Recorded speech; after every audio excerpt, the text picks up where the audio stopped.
c'est parce que je sais pas. En fin de compte, pour moi, j'ai l'impression c'est quelque chose qui logique. existait déjà au sein du domaine quand tu es arrivé, ou c'est Non, toi qui as... non, c'est moi. D'accord. Donc pour moi, c'est quelque chose de logique. Je ne vois pas pourquoi il faut utiliser des produits chimiques pour faire du vin.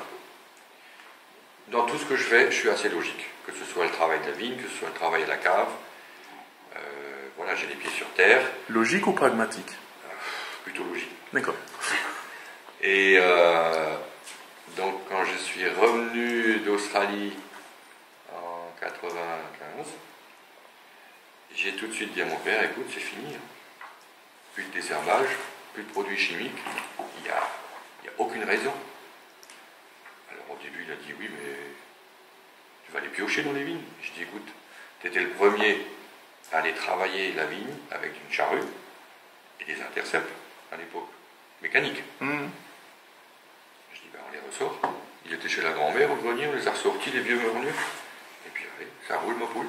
Ça a mis 1 an, il a à nouveau eu le goût de rouler avec le petit tracteur, et puis c'était parti. Voilà. Excellent.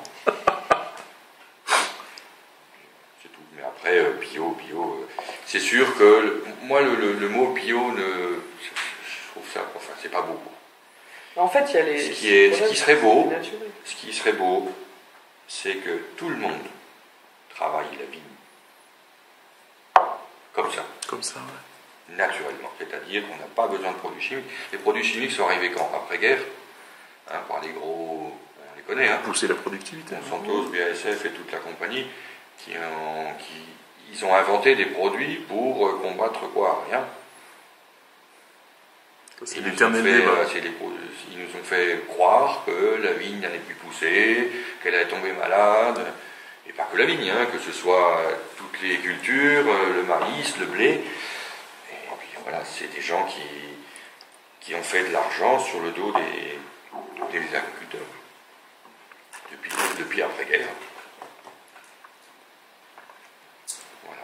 Et ces gens-là ne devraient plus exister. Et pourtant, il y a encore dans ce secteur-là des gens qui persistent, qui disent encore qu'on ne peut pas faire de vin ou de blé ou de maïs sans ces produits chimiques. Et donc voilà, bon, ça c'est pour au niveau de la vigne, donc comment on travaille la vigne.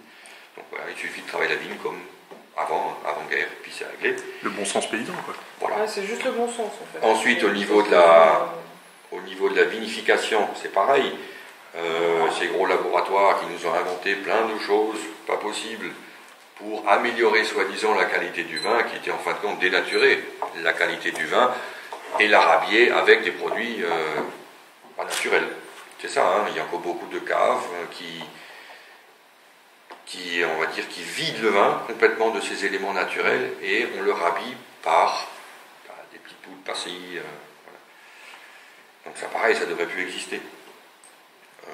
Comme je disais avant, le bio c'était vin issu de raisins de l'agriculture biologique. En 2012, on est passé à vin biologique enfin. J'ai toujours dit, c'est pas normal qu'on puisse faire n'importe quoi dans la cave. Dans la cave, parce qu'à l'époque, effectivement, il n'y avait pas de certification pour la cave. Voilà. Tout à fait. Donc maintenant c'est fait, il était temps. Et effectivement, en cave, c'est pareil.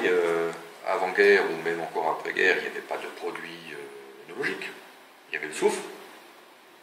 Et quoi d'autre? Voilà. Tout à fait. Conservateur, et ça s'arrête là. Aujourd'hui, chez nous, il y a quoi? Le soufre. Il n'y a pas besoin de grand-chose.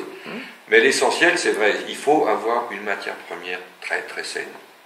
Sinon, on ne peut pas se permettre de vinifier comme ça, des longues fermentations, du soufre au minimum. Voilà.